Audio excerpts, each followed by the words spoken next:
heard you had like T.I. as a customer, Future as a customer. Yeah. So how did you get those people to come into your world and buy some art from you? Well, interestingly, T.I.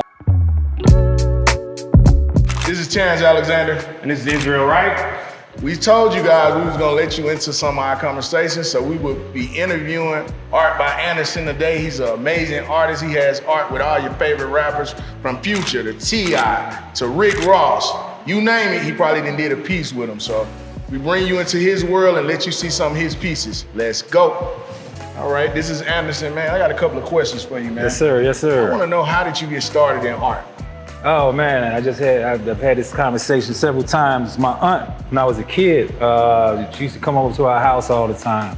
It was like my favorite aunt, and she used to sit at our dining room table and she used to draw cartoons all the time. Wow. So I would just sit there with her and just watch her. And I just started to mimic. I just picked up a pencil and just started drawing what she was drawing. I just caught a love for it. Then I started picking up comic books and just drawing comic book characters.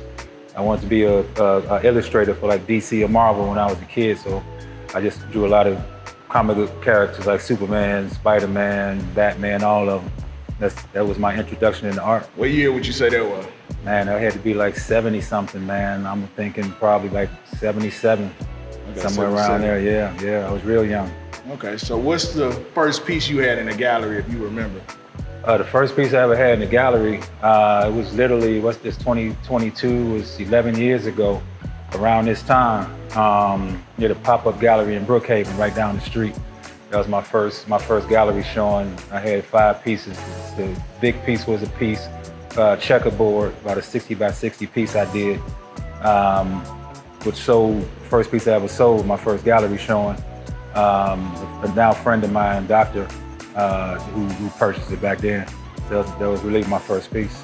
Okay. Yeah. So when you getting into your mode, what get you inspired like to do art? Like when I'm about to create, I know I might go take me a shot real quick and then I'm ready to go. So what get you in your mode? Hey, if I could say it on camera, man. you know, some God's good, greatest nature's herb. Okay. You know, I could be watching TV, I could be driving around, I could be having conversations with people, and then somebody might say something, and then I just get a vision of it, and I just go with it.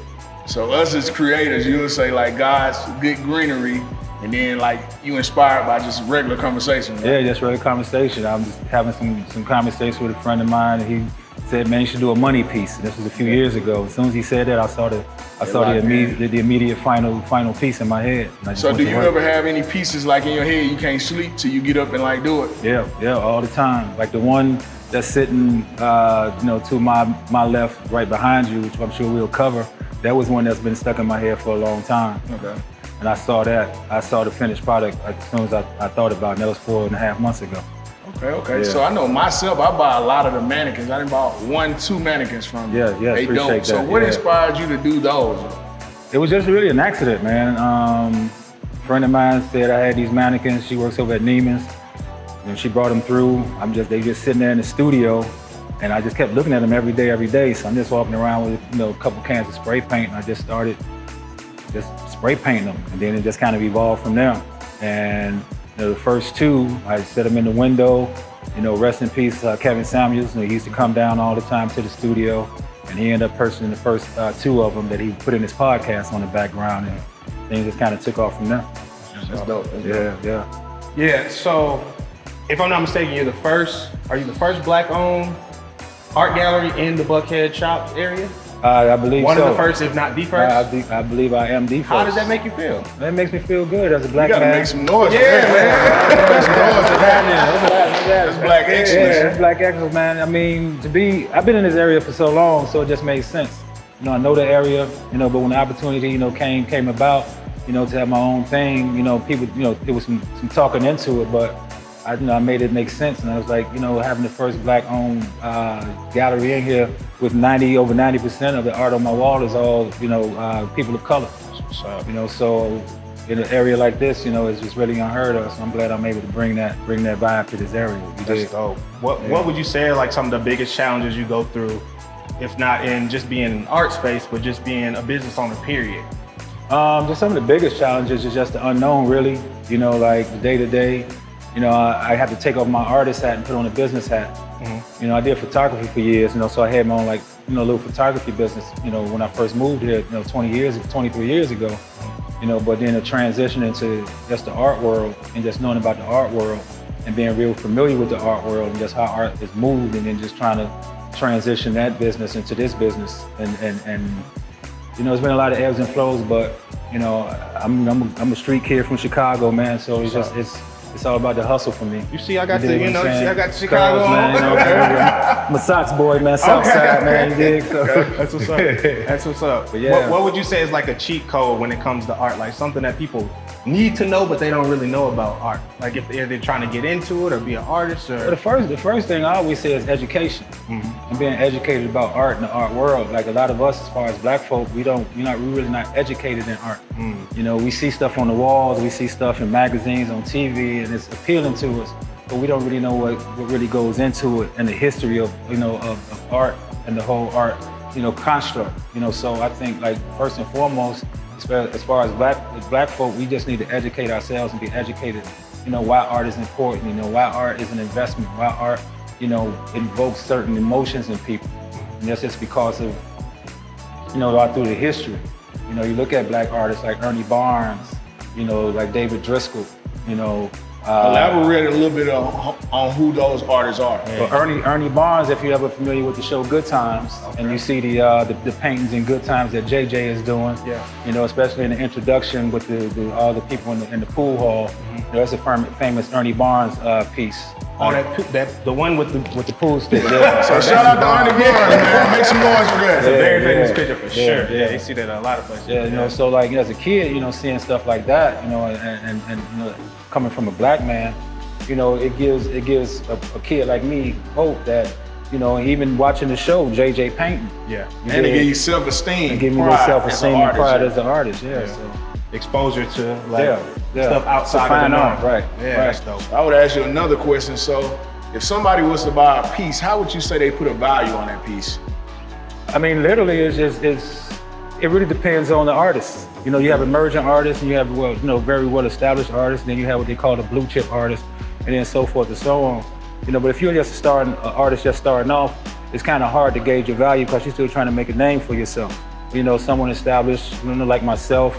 You know, I've got a few notches on my belt. So you're a blue chip artist, you would consider? Yeah, considered, pretty much. You know, I can command certain prices, and collectors, you know, they see the investment that they're making in myself and in the pieces that I produce. Correct, because I definitely seen the value. I appreciate that. You know, and the people that's bought art from me, where my art is, you know, interviews and publications I've been in, all that adds value. You know, to what we do as artists. You know, so you would say the value is kind of intrinsic? They're very intrinsic. Yeah, Okay. yeah. But it's through you continuing to thrive and do what you do just to make the art more valuable. Because it's like, oh, he's still working, he's still pushing out Still got a lot quality. to do. That's what's up. Still got a lot to do. Like, you know, a good friend of mine, Eugene Berg, who owns a Future Gallery, you know, across town in Underground. You know, he has this thing called Future Dead Artist. Right, so I consider myself as a future dead artist. You know, love it. Right, Man. you know, I want to have my flowers while I'm here. That's what's up. And keep my name growing and my brand growing while I'm here. You know, leave a legacy for my daughter and my family once I'm not here, as far as what I do with my artwork. Hey, you ever got like in the NFT world any? Not yet. Touched on a little bit. You know, still something I'm kind of unfamiliar with, but you know, want to learn more about it as I go. So I heard you had like T.I. as a customer, Future as a customer. Yeah. So how did you get those people to come into your world and buy some art from you? Well, interestingly, T.I., we had a show. I used to be a part of another gallery a few doors down. I had a huge show a few years ago in 2020. I had a huge hip hop piece, and it was a collage, and it was all about 90s hip hop. I put T.I. in there, you know, purposely, even though I knew he wasn't part of the 90s. Yeah. You know, but he's part of Georgia hip hop. You dig what I'm saying? And Atlanta hip hop. So I put him in there, and a friend of his, a mutual friend that he knows, New Face, he tagged him. Yo, Tip hit me up on the ground. So you would say social media is a big tool, Social media is a big tool. But the crazy thing is, I sent T.I. pieces years prior to that. So it's just kind of like the universe. It kind of came together full circle. So like the law of attraction, Law right? of attraction. Okay. He called me up, said he want to come out check out some of my pieces, and You know, he ended up buying like 6, 7 pieces from me over what's the up. course of time. Okay. Yeah. Okay, so name some more people that you did some pieces for, Like Future's got a piece of mine in his studio, big Jimi Explain Hendrix that piece. You know, his last name is Hendrix. You know, so I had this huge Jimi Hendrix piece in the gallery.